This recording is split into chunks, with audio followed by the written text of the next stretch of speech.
Hi, Tara. All right, I think that's my cue. Hi, everybody. I am Tara Lynn Kohler, and I am the Executive Director of the Core Foundation. Welcome to our meetup tonight for the 15th Annual Reston Sprint Triathlon. A little bit about myself really quickly. I am a USA Triathlon Certified Race Director. I am also a Level 1 Certified Coach, and I'm a triathlete myself. So throughout tonight, I will be sort of directing the conversation. I'll be leading some Q&A, and I'll be introducing the speakers. We like to make this as interactive as possible. If you have a question, please feel free to use the chat function. Mary and Doug, if y'all could help me monitor those questions tonight, we will be dispersing those throughout. And I also want to add, please make sure you're looking out on social media for the latest and greatest on the 15th annual. We have been posting reflections on social media of our athletes and of our committee members. One of the ones we posted last week was Dennis Arndt, who's on our call tonight. And if you would like to send in a memory or a quote or a reflection for us to share with your photo, we'd love to share that information as well. And you can send that to info@corefoundation.org. So with that said, I would like to introduce you to our first speaker tonight. His name is Greg Hoffman, and he is an explosive performance coach and elite personal trainer with One Life Fitness, and he's going to share some awesome tips and tricks with you tonight.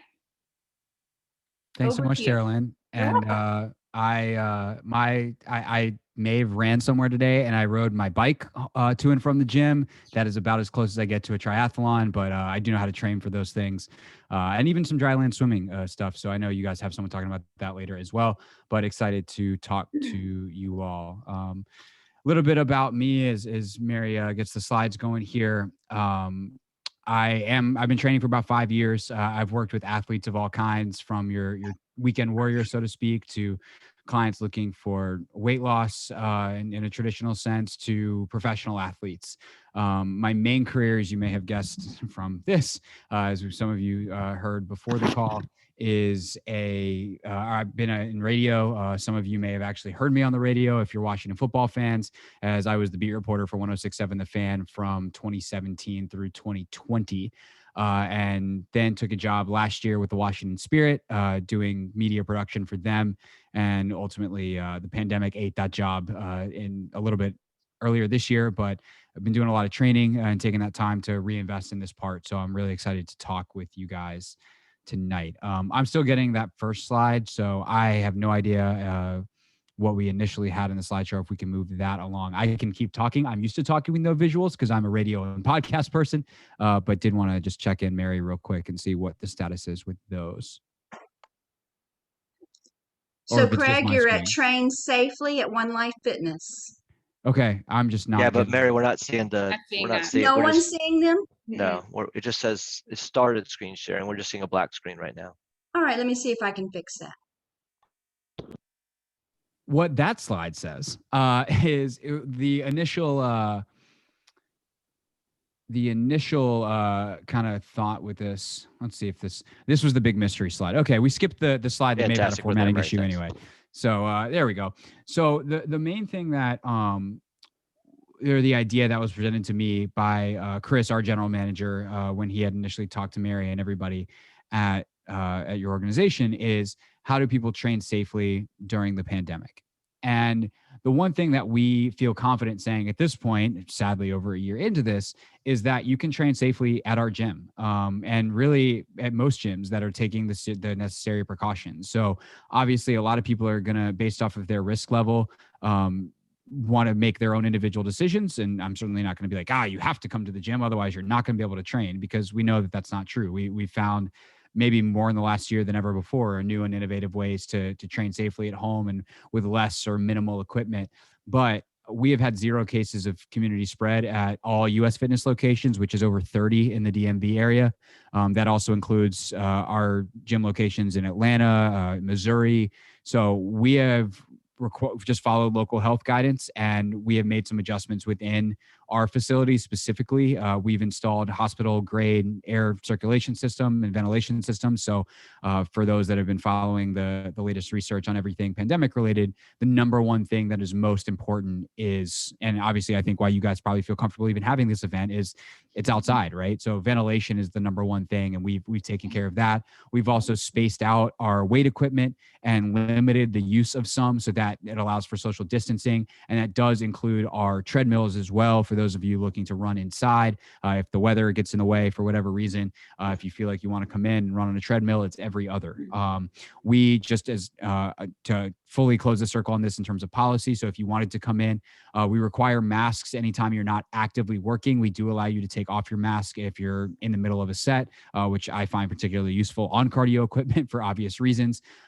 But that is the standard that we've held, and it has worked for us.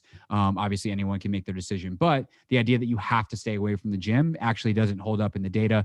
The only places in the country that have seen any kind of community spread within fitness are people who have ignored CDC guidelines, people who have had, say, group fitness instructors teaching without a mask in too tight of space. So luckily, we are at a point where we feel confident saying this. And with that, we can get on to other things, but hopefully, certainly would love to see some of you at the gym. In terms of the training itself, there's three things that I really think of in terms of what I would recommend to a performance athlete in any realm, but especially triathletes. You guys have two sports in particular, or really all three, but especially the biking and the running that are in what we call the sagittal plane. They move only forward and backward, or hopefully in your case, just forward.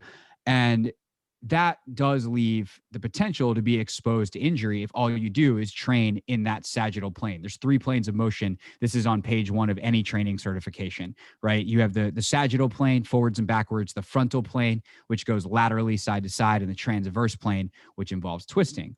And while you might say, okay, well, I need to train the sagittal because that's where I perform, what happens when there's a group in front of you, and especially in the running portion, and you have to go around them, or someone falls in front of you and you have to make a sudden move laterally or kind of twist around someone? Is your body prepared for that? So training in all three planes of motion is super essential.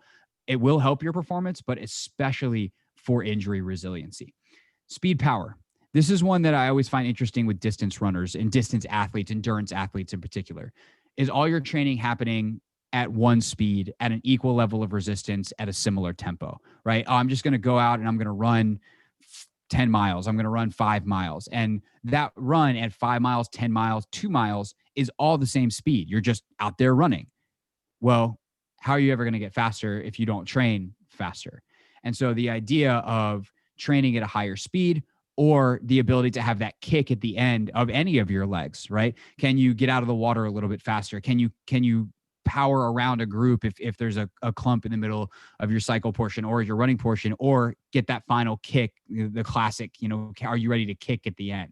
So we'll go over a couple of things in terms of speed and power training and how those can apply. And that crosses over nicely into ESD, stands for Energy Systems Development. And we'll go through the 3 energy systems and talk about how we train the 3 of those to make sure that they're ready when called upon within a given race.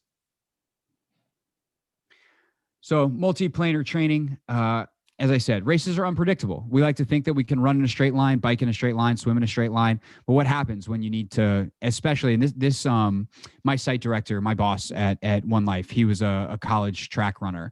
And he talks about this all the time, that the number one way in which people get hurt in track, especially in distance, when you can get clumps, like obviously in the 400, the 100, the 200, you stay in your lane, you run straight. The way you get hurt is you pull your hamstring. It's unfortunate. It happens. We don't love that. But you get up to the 800, you get up to the 1600, you get into, obviously, once you get off the track and those longer distances, your 5K, your 10K, which are still on track, and then ultimately your half and full marathon, when there is in that clump a group of people that goes down, it's actually a lot of times people behind them who have to suddenly take a lateral step and their knee gives out or they roll an ankle. So are you used to going in multiple directions in your training, and is your body prepared to undergo stress in varying positions? The science is mixed on this. If you talk to pure biochemists, they'll tell you there's an exact right way to move. But I have a friend of mine who's a PT that's spent a lot of time doing this and studying injury resiliency. And he'll actually sometimes train clients in quote unquote bad positions because your body might get caught there. And your body has an extreme adaptation principle where it has the ability to build up resiliency to stress in different positions. Obviously, you don't want to train yourself too much in bad positions because your body's like, oh, this is where we want to be. Then you're under more load than you want to be, and that's how you get hurt. So you want to be able to mix a good biomechanics base of this is the healthiest and optimal position for both resiliency and performance with the ability to have those different positions be achieved in a controlled setting so that in an uncontrolled setting, your body is ultimately ready for it. And so I will at the end do some demos. So I'm going to go over a couple of different variations of actually this move, a multi-plane lunge, that I think is probably my number one recommendation if you're going to implement some resistance training in different planes into your training for triathlon. Mute. No, I did. Speed and power. So athletic performance is about force development, your rate of force production. And the way we talk about it in strength training and resistance training is there's two ends of the force velocity curve. And at some point in the middle, there is a maximum point of force development or maximum rate of force development if you have velocity on one side and mass on the other. If you have something that's really heavy, you don't move it very fast. There's not that much force. It's obviously difficult, but you can't move it very fast. On the other end, you have the ability to move lightweight really fast, but there's not that much force that gets developed because it's not that lot of weight. Again, it can be really hard. An all-out sprint is really hard, but there's not a lot of force that's developed. So somewhere in the middle is kind of that sweet spot of maximum force. And the question is, in terms of your training, how can you bend the force velocity curve? Because there are no bars on the field or on the trail, right? If you can develop 2,000 watts of force under 200 pounds load, can you develop as close to 2,000 pounds of force as possible, or pounds per square inch of force, when not under 200 pounds load? Because you're not going to have a 200-pound barbell out with you, at least I don't think any of you will, when you're in the running portion of your triathlon. So the ability to train strength and ultimately turn it into power is something that is really hard to explain in a 15-minute presentation and in a slideshow. But if nothing that I just said resonates with any of your training, that's a growth opportunity to resistance train and ultimately turn that into speed. And this can be anything from doing 40 to 60 yard sprints to mixing in some 2, 4, or 800s and getting that higher end running in that can't be sustained over the long haul of your running portion of your marathon. Or if any of you are, I'm sure some of you on this call compete in other races as well, whether it's halves, fulls, 10Ks, whatever. But it will raise your ceiling that ultimately will make you faster over the long haul of those races, not just a faster sprinter. And then I think this is the last one before demos. Energy systems development. Our body has 3 energy systems. The first, which is the one that you're going to use in the predominance of your race, is your aerobic energy system, right? This is your long range system. It's oxygen based. Your body takes oxygen, turns it into energy, and sustains you over a long effort. Your anaerobic is this is where, honestly, this is the one I hate the most in training. It's the one that feels the most brutal. If you have a trainer who puts you through an anaerobic circuit, this is where your lungs are going to burn and it's probably going to hurt. If you think of that proverbial second wind coming in after about 3 minutes of really hard effort, that's because your aerobic system kicked in. What you were in, where you're just fighting and grinding it out, is your anaerobic glycolysis-based system. So your body takes glycogen and it can work from about 10 seconds of effort all the way through to 2 to 3 minutes of effort, depending on how well it's trained. It's a more high-powered system, but not your max effort. Your max effort is adrenaline-based. And you have ATP, which nobody on this call has heard of unless they are a certified trainer or a biologist or they have kids who are in biology class, right? Some sort of biology class is the last time you heard of ATP. But adenosine triphosphate, it is basically adrenaline. Your body, I like to think of it as kind of like a turbo on a car, right? It fires, it's gone, and then it replenishes. car people, hopefully that makes sense. All I see is Doug's face in my screen right now, and he just looks very confused by that analogy. So hopefully that made sense. That's normal. All right. Oh, that's, they warned me about you. So you have that turbo shot, right? And it goes quick, but it's incredibly powerful. And that's your adenosine triphosphate, your ATP, adrenaline-based system. This is what's going to come in on your sprints. It's why you can go really hard for 6 seconds, and then you're like, oh God, I'm dying. And then a minute later, you can be like, hey, maybe I can sprint again. And then you're like, oh my God, I'm dying again. That is because your adrenaline-based system has depleted, had a chance to replenish, and you deplete it again. But you can train that to try to get, obviously, as much out of it as possible, both in terms of output per second and the amount of seconds to ultimately be able to use it. So I think, yeah. So this is the part where I would demo stuff. I would love to take questions before I demo, because otherwise I'm just going to possibly demo stuff that's not quite as useful.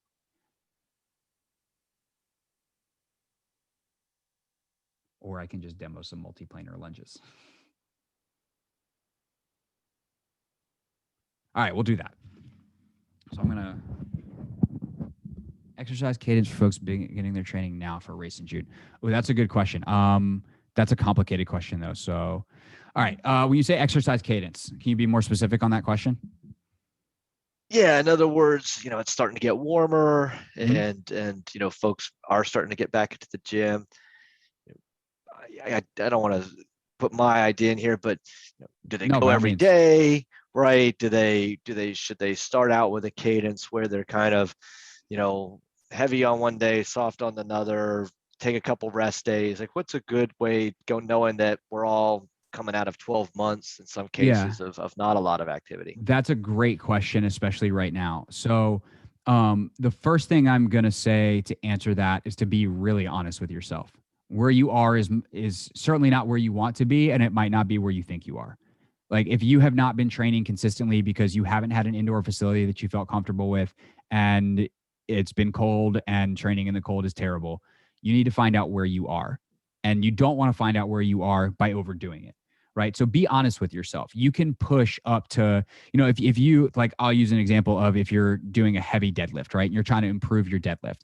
I always tell clients, I don't really want to find out what your 1 rep max is. I want to find out what 90% of it is. Because if we're working at 90% threshold, we're pushing up where 100 is. So 105 becomes 100. But if I find 105, I've now screwed your low back. So if we can work at 90% of threshold and keep pushing up where the threshold is, that's a pretty safe way to figure it out. So I'd rather you do a little bit less than a little bit more. Other things that I would say that are more philosophical, because it's hard to know where everyone is. So I'm trying to say stuff that will apply to everyone, right? Like, there is no, and also if I were to tell you 3 days a week, like, that's not the correct answer for everyone. Doing something every day is going to be helpful because you should be active every day. That's just like good, healthy routine. But like, okay, 3 hard workouts a week might be good for some of you. 2 or 1 might honestly be good for some of you. Just depends on where you are and where you need to be. But the one of the phrases that I love that we talk about, I'm really lucky to do a fitness podcast with a guy named Chris Gores, who is one of the premier trainers in the world. He does a lot more like women's soccer. He's huge in. If any of you are U.S. national team fans, he's trained Ali Krieger and Crystal Dunn and Ashlyn Harris and a lot of those. Lorenzo Alexander, who played for Washington football for a while. Chris was his trainer. But anyway, Chris has a saying: make easy days easy and hard days hard.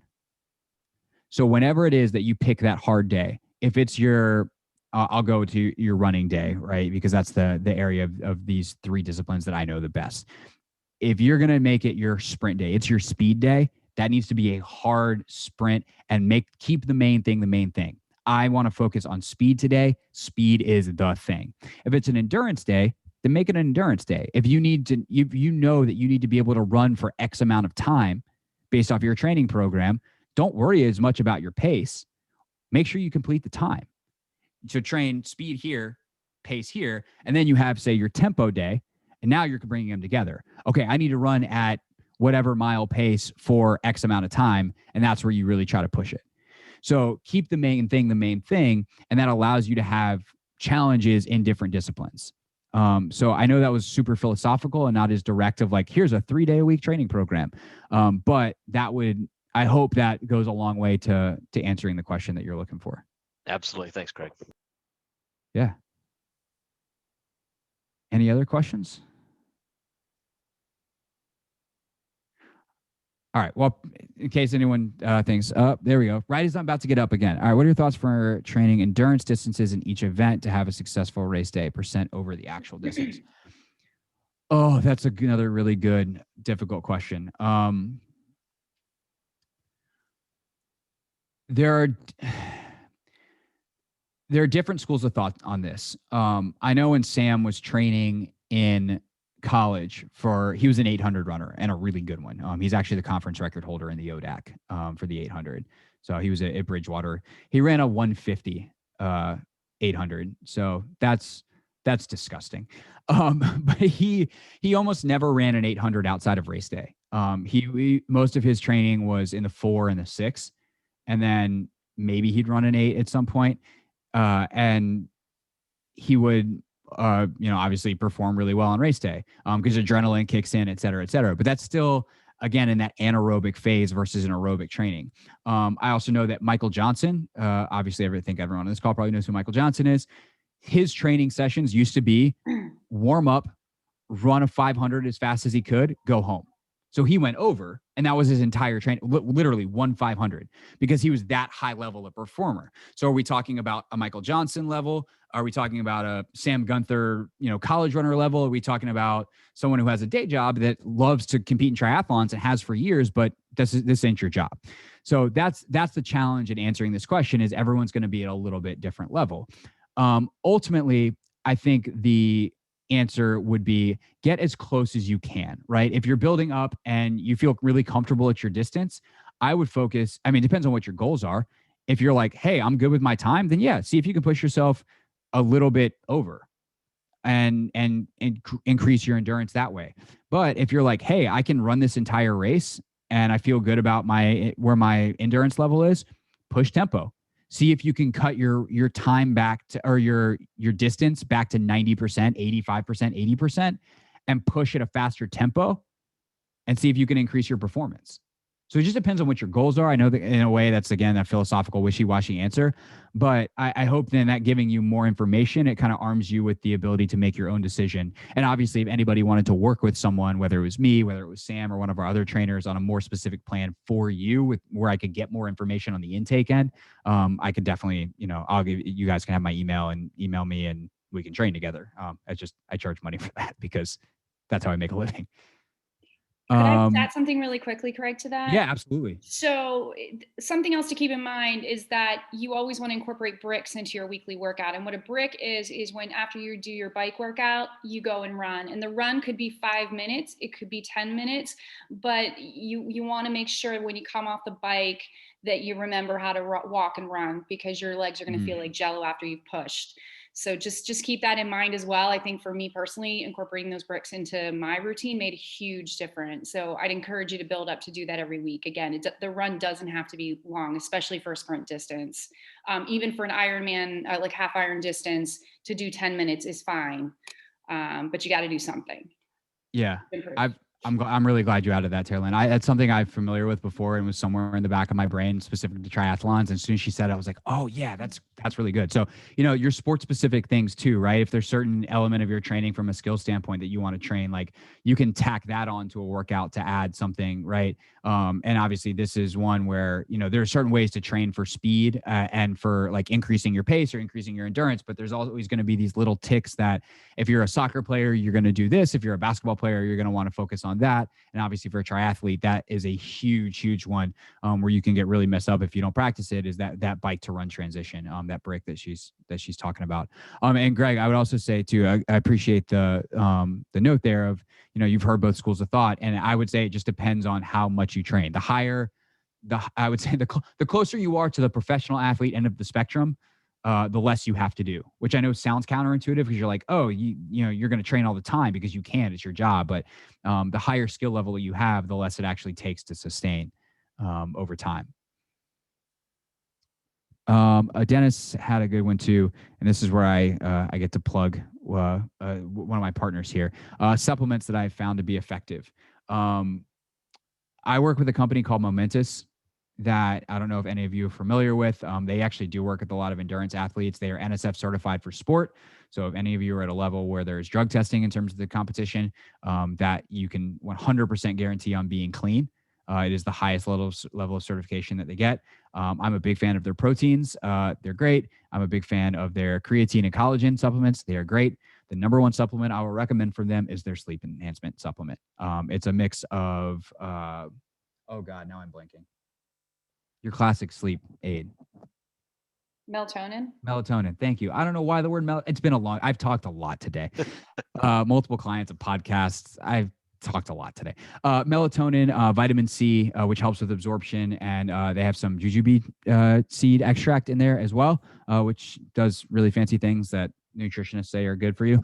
But I honestly, it not just helps me get to sleep and stay asleep, but I'm a Whoop affiliate and a Whoop user as well. My recovery, so I actually get to see my HRV every day when I wake up. My recovery is consistently higher, like by 10 to 15% when I take the Momentous. So it is a better quality of sleep as well. So there is absolutely no replacement for sleep.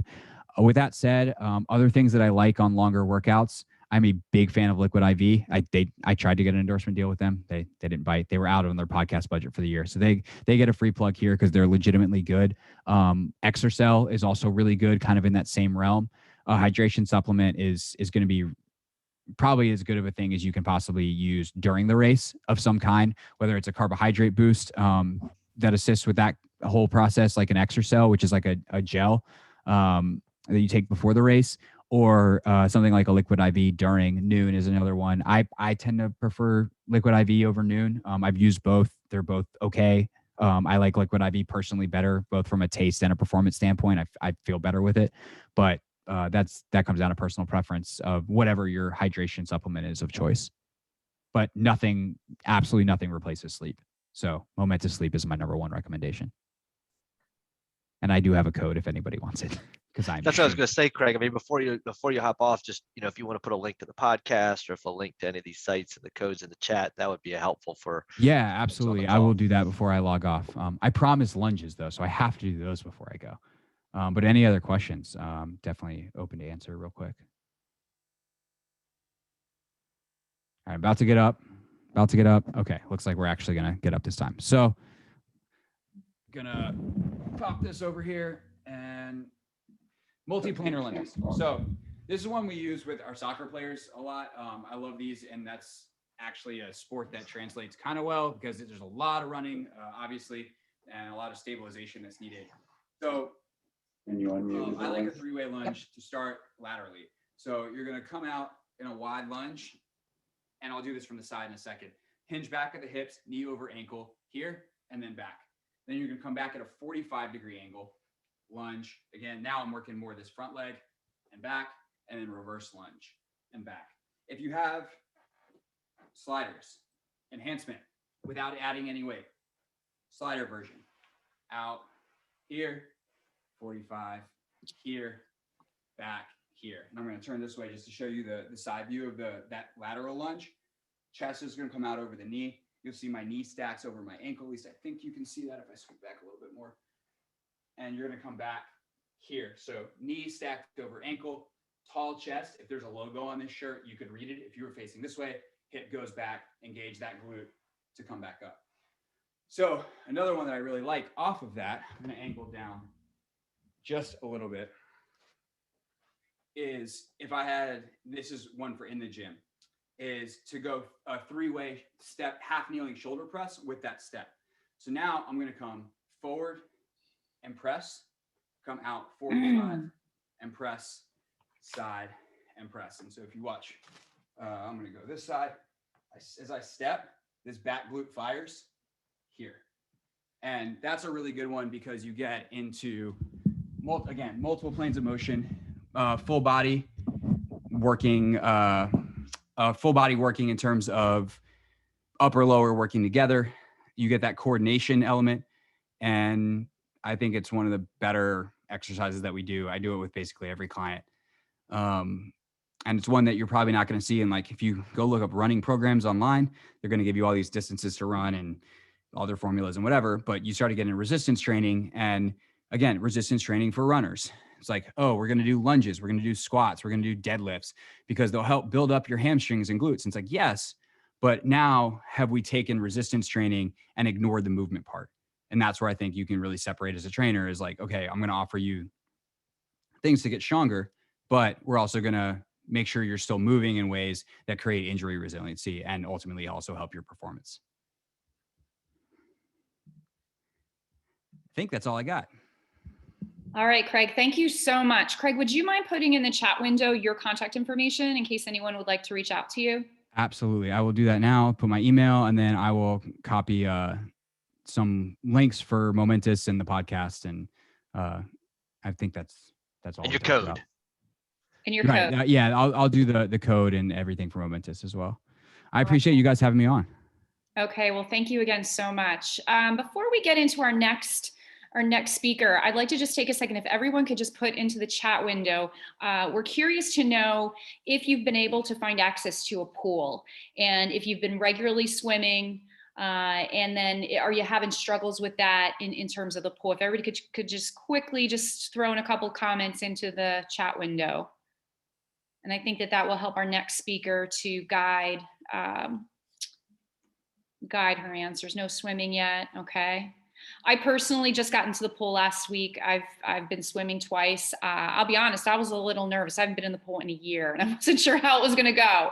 But I'm happy to report it went pretty well and I'm pretty fired up to get back. So just what I found, I was able to get in at the Reston Community Center for a 45-minute swim and I was able to book the day before. I know the Y has slots as well. But they're at a half-hour increment right now. So that's a little bit tricky. You have to make sure you're on time to make it worth your while. Okay, great. So we have one time a week, Charlie.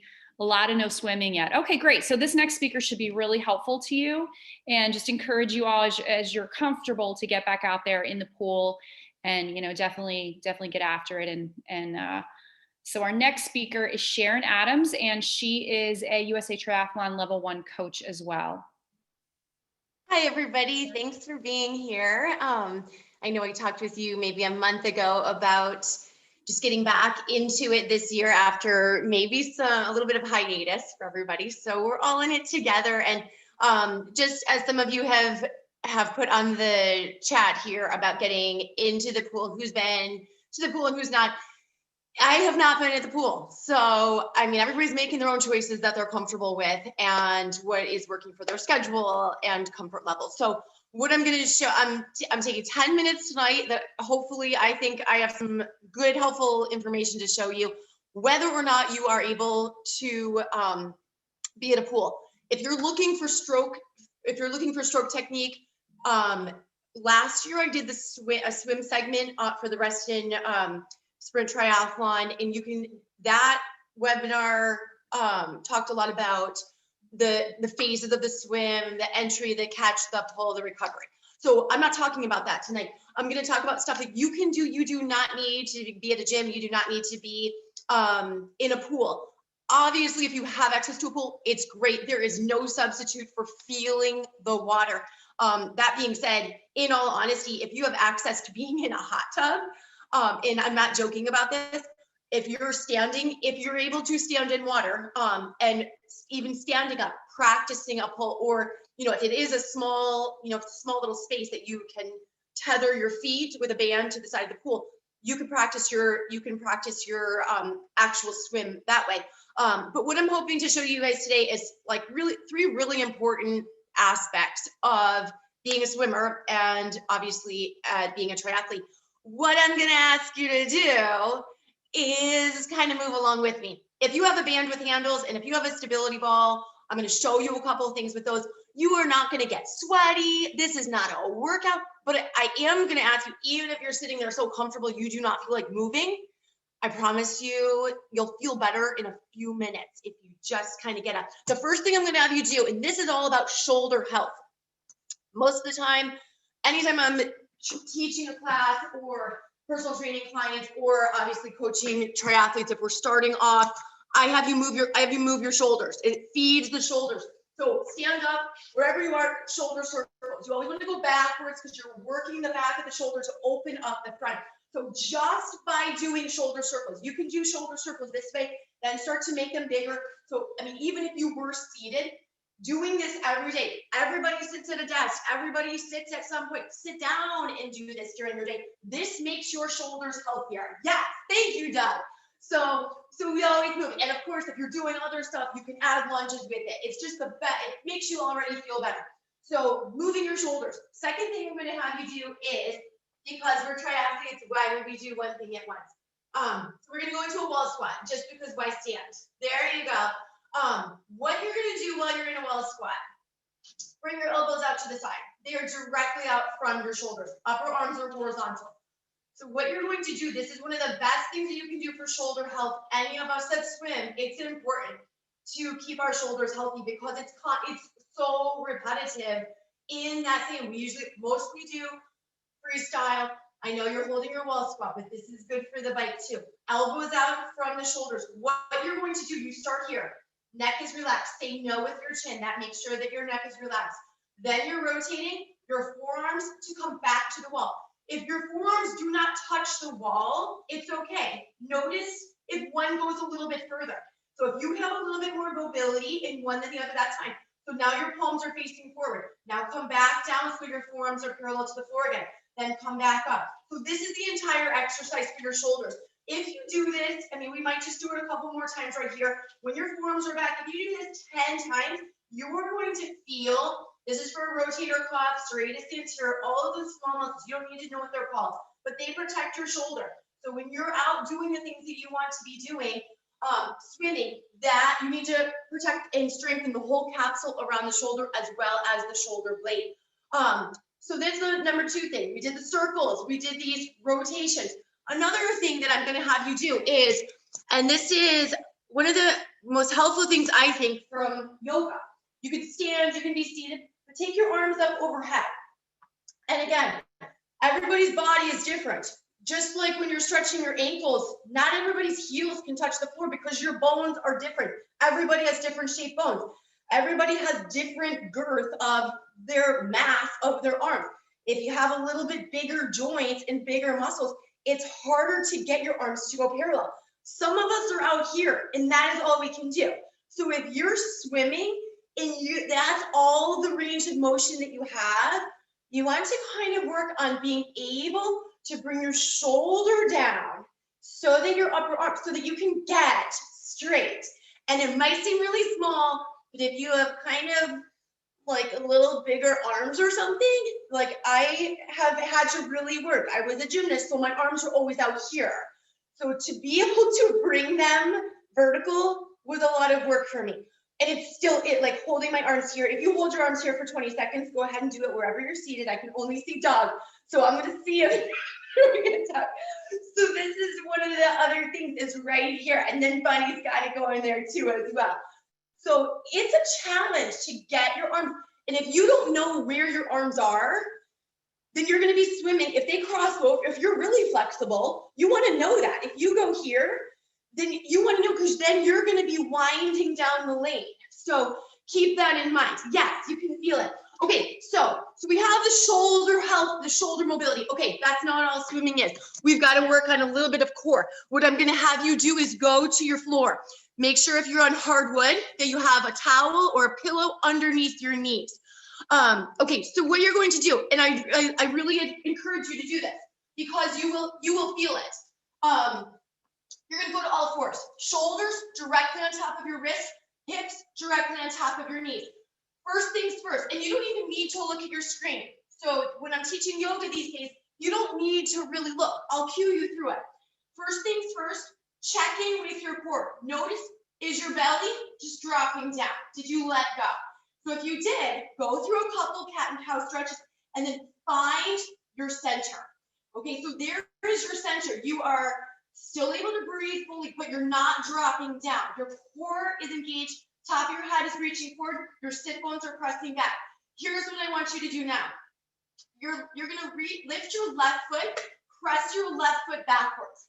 Right arm comes forward. This is called spinal balance. Here is why it's really important. So you should be there right now, and you should be holding your balance. So did your stomach drop down? If it did, pretend you have a weight on your back that you have to push up into. Here is what I think is the most important thing for swimmers. Where is your back knee and your back toe? A lot of us that are triathletes have tight hips, glutes, and tight hip flexors. A lot of times, like 98%, I would say, we're rotated up. Mine as well, with your toes and your kneecap naturally pointing a little bit up. Maybe not like I exaggerated, but a little bit. So if that's where your go-to is, and you're trying to kick this way, if that's your neutral, you want to learn how to engage your core to get your kneecap and your toe to point downwards. Stay here in this final balance. Press your heel back a little bit longer, reach your arm forward. Where does your arm go? Is it really close in by your ear, or is your natural a little bit wide, or do you cross over? Come back down to all fours, go to the other side.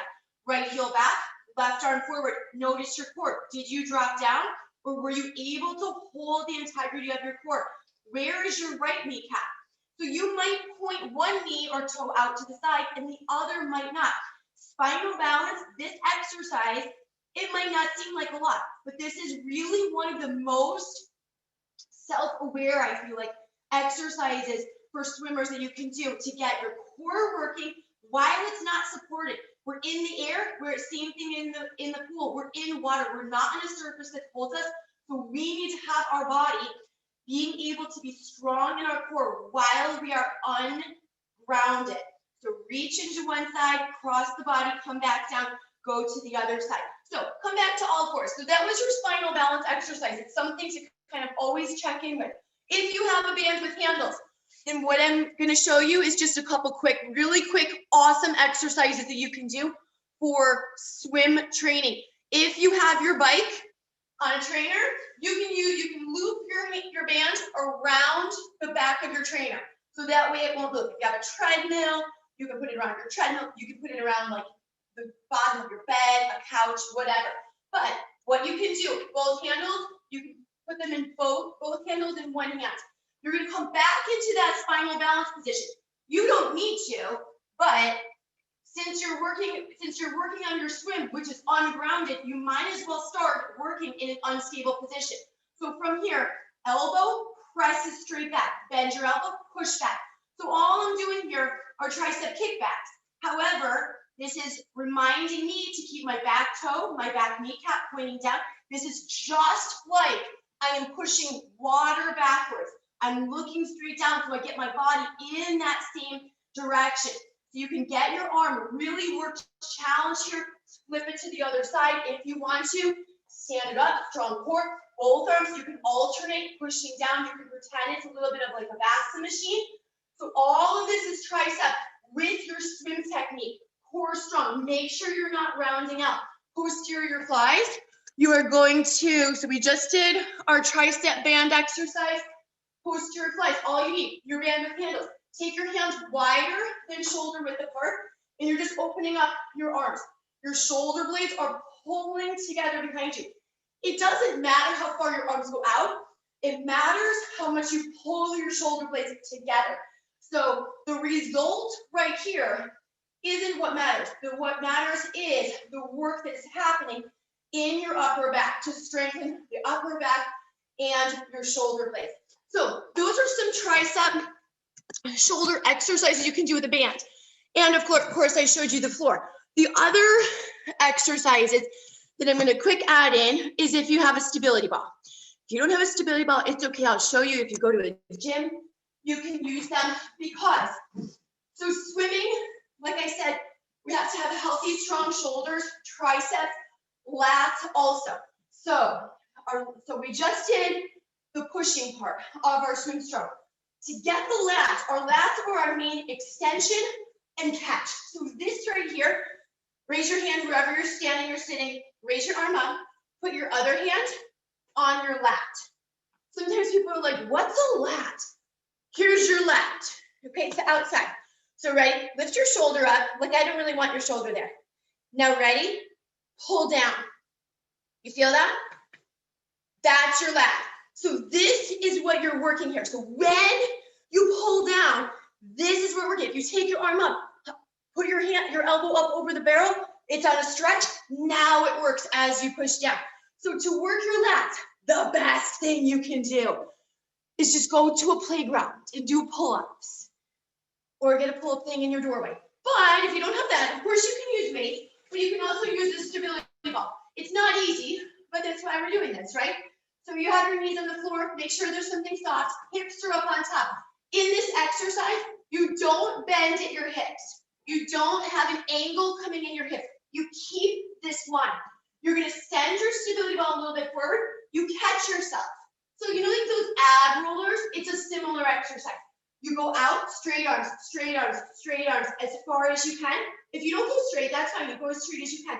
On the way back, this is your pull. Of course, you're not bending your elbows, but you're working the muscles. So you go all the way out into your stretch, pull back in. All the way out into the stretch, pull back in. So it's a great way to add in the stability ball to get a little bit of lat work if you don't have access to a lat pull down machine, or if you don't want to do pull-ups, but everybody should do pull-ups. So those are the things that I wanted to show you. The pull-ups, all those lat exercises, those are your strength. That's no matter if you're swimming 5 times a week, you should still do all of these things. So ideally, and once you're doing that, I mean, you can do shoulder circles as you're standing on the side of the pool, waiting, like standing in the water, waiting for yourself to get a little bit used to the water temperature. So all of these things, they don't really take long. Make them part of your routine. They're always helpful. You want to be strong, but also you want to have the endurance. So if you are doing a lot of upper body strength exercises, try to not use rest in between. So go from one thing to the next. So your arm, you don't get a rest when you're doing your swim. So keep your arms going. You can recover by doing different exercises, but not by stopping. So quickly as a reminder, sorry I'm talking quickly. I'm trying to make sure I get through things and not bore you to pieces. And I don't know quite who is standing up and doing these exercises with me. So, so just as a reminder, if you were, and now you want to write things down, reminders, healthy shoulders. I cannot say enough for this, like shoulder circles. I mean, if you're a person, you should move your shoulders like this. You should also look back behind you. This is just feeding your body with the fluid moving in those joints. Dynamic stretching, knowing where your arms are, being able to actually pull your shoulder down away from your ears and relax your neck. So those are healthy shoulders. The core and alignment, that spinal balance exercise, if you didn't want to get down on your hands and knees right here and do it because if you find that your kick, which this is like so many triathletes, if your kick slows you down, which is me, then check in with where your knee and your toe are pointing in spinal balance. Because if you're not in alignment, then that's why it's pulling the water in all sorts of directions. So you want to have your alignment and your core strong. Pull exercises, which is what we did with the bands, pull-ups of any variety, and then some of the stability ball exercises that you can do. I didn't show you pullovers, but pullovers is when you lay on your back on the stability ball, you put a weight in your hands and you go all the way back behind you, up, back over your chest to vertical. So you just do a big stretch and then you pull that weight up over your body. So that is a great one as well. So we have 9 weeks left until race day. I know some of you guys are counting, right? So if you're not in the pool, it is okay. You'll get in the pool soon. But these are things to definitely have going on all the time.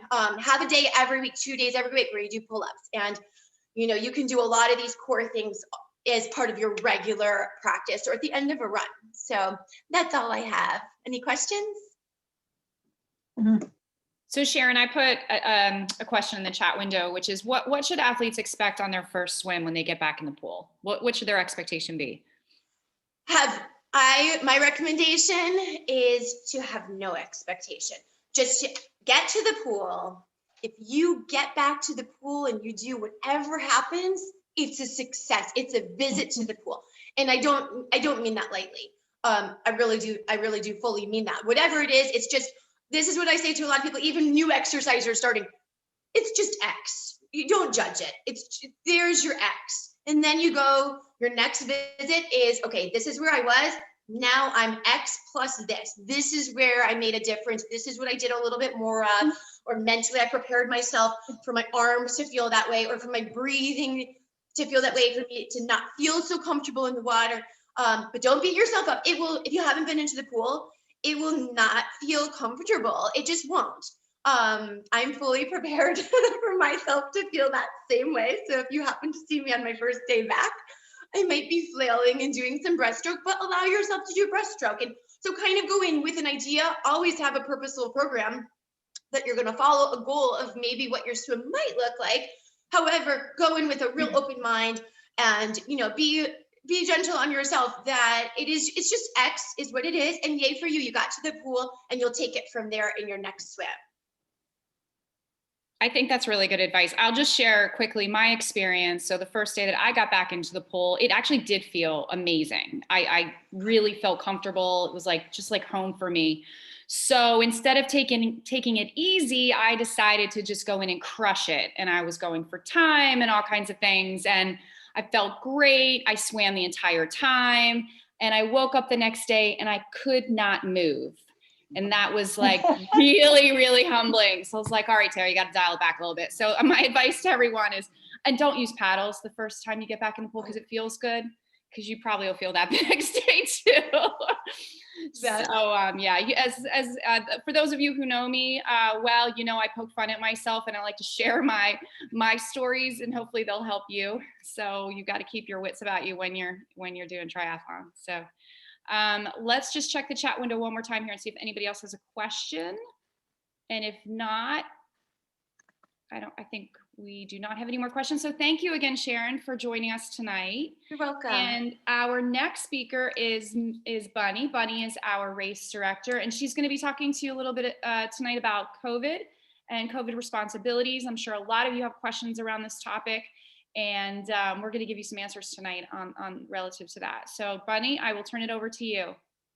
Okay, and thank you, Sharon. That was great. Love it. I wanted to say to you, this is our 15th annual. Can you believe this? Wow. And tonight we're going to go over some of the USAT, which is USA Triathlon. And they have had workshops on how to work on the in-person event or a virtual. Last year, the 14th annual, we did a virtual event. And I'll tell you, from all of the volunteers and the hard work we did, but it was great. So I am sure this year, even though we have restrictions, we can make it work. And the first thing we'll talk about is, we'll go right down the line. First thing is packet pickup. USAT does suggest that all packet pickups, all the goodie bags, whatever you want to call them, should be pre-packaged and numbered. What this does is it helps the line go quicker. We still have to do the 3 or 6 foot spacing.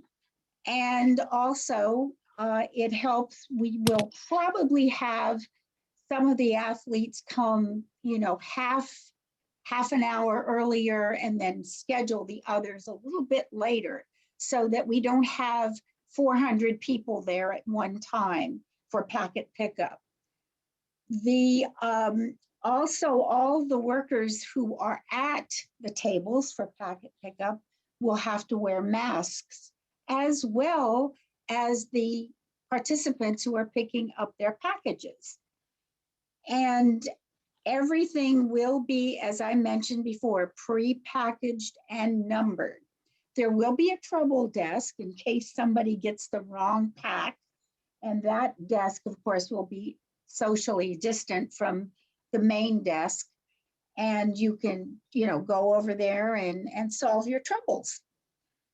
Also, on race day itself, we will be doing, the swim will be interesting.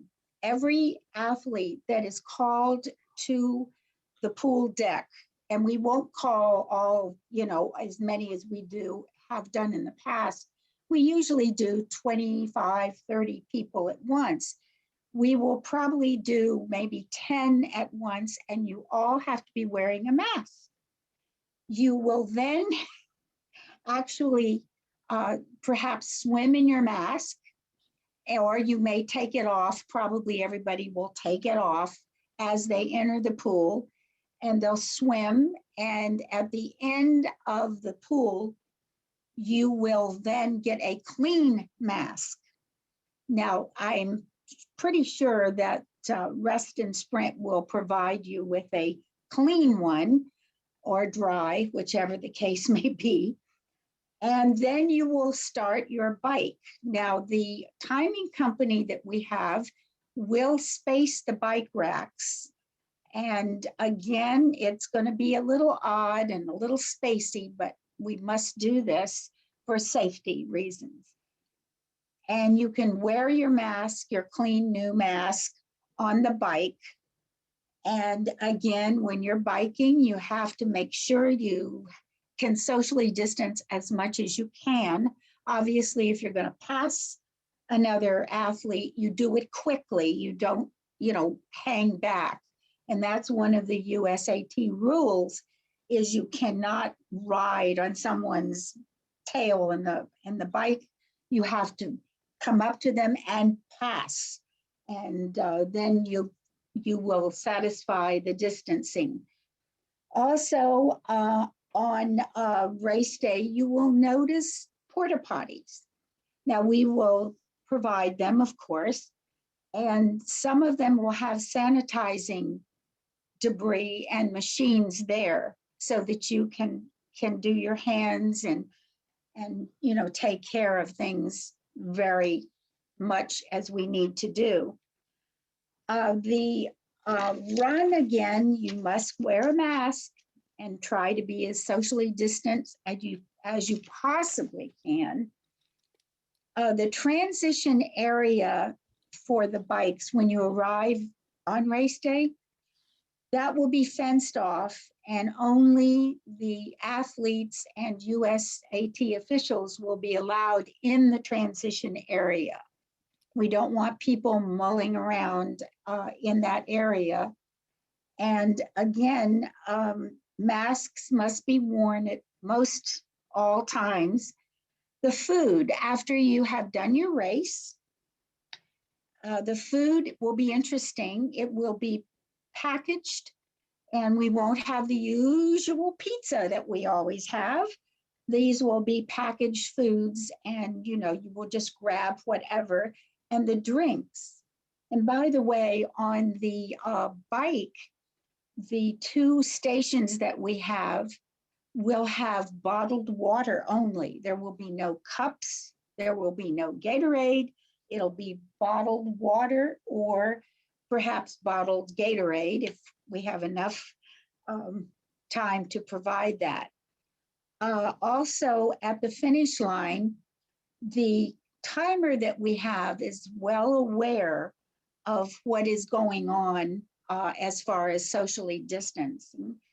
And the timer company will probably set up the finish line in a very safe and distant manner so that there won't be any bunches of people. I'm sure we'll work that out.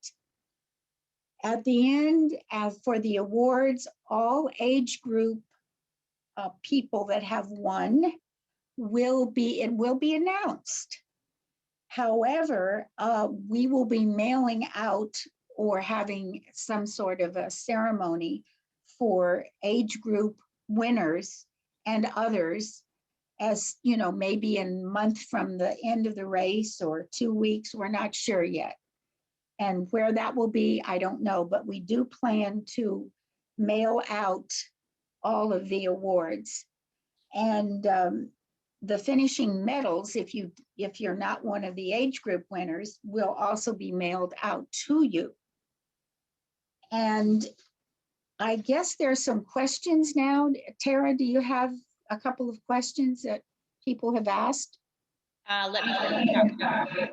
I thought I saw one. That's why I'm asking you. Nope.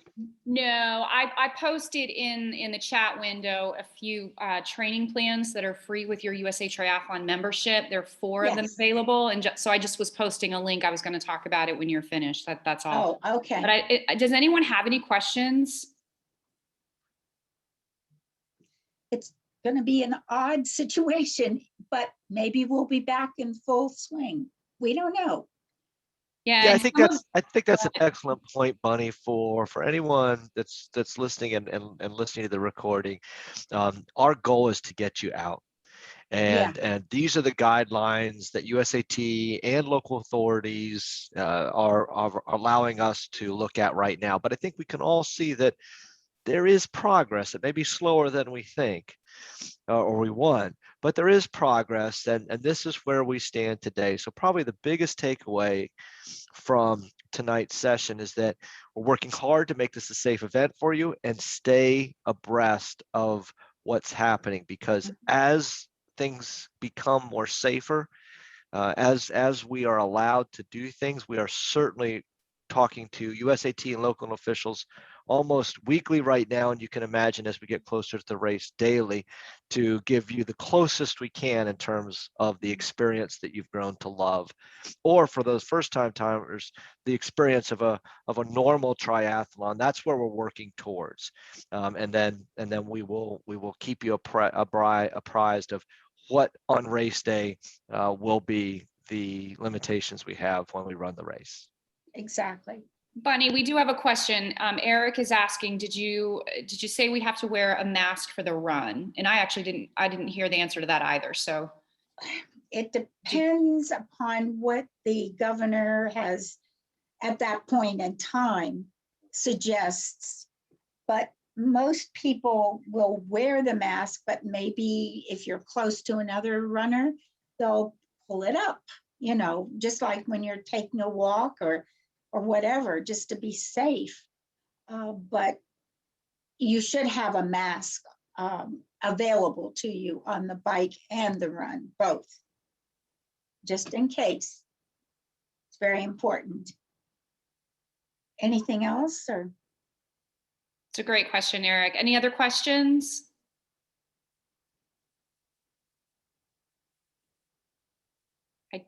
All right, I'll let you know if we see anything else come through. Bunny, were you finished with the presentation, or did you have a few more bullets there? Actually, I am finished, and let's hope that this thing will open up and we'll be back to normal. That would be wonderful, wouldn't it? Sure would. Yeah. Okay, well, we are almost through our slide deck here.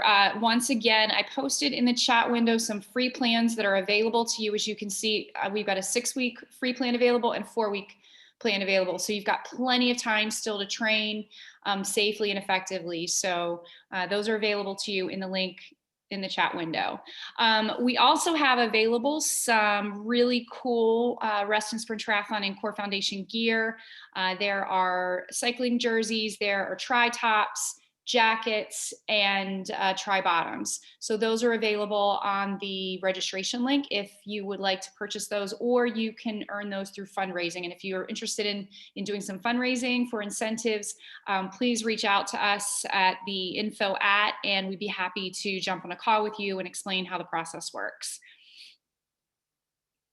All right, so many of you on the call have probably already completed a survey. We sent out a very simple 3-question survey today. Obviously, we're making some decisions. Do we stick with the June 6th date? Do we go with August 15th? What's the best decision? And we want to hear from you. We want you to have a say in what that decision is. And this is your opportunity to do that. So please take some time, take that survey. Again, it's 3 questions, and it'll take you about 60 seconds or less. And there's also a spot in there for you to write in your own questions, comments, or concerns. And I can tell you that we're reading every single one of them and taking those very seriously. Doug, did you want to say something? You look like you wanted to jump in and say something. I was just agreeing with you, and we're so grateful for everyone that's on the call right now or listening to this recording for your patience through this, and we are getting to a point where we really want to make a decision to help you plan. So the more that folks can participate in the surveys, that really helps us hear the voice of the athletes, which is something that's very important to us. Awesome. Okay, well, that will conclude tonight's call. Thank you for listening. Thank you for those of you who have joined later and are listening to the replay. We will see you in just about a month for the next meetup. So thanks again to our speakers as well for attending, and for all of our board members on the call tonight. We appreciate your time and attention. Did you see that one question, Tara? Oh, no. There's one in there I about will the only one. have the one-day membership for USA. Can I still get the training plan? You know what, Eric? I don't know, but if you can't find it, reach out to me and I'll help you. Just reach me at info@ and I'll work with you to pull that plan. I think so, though. Good question.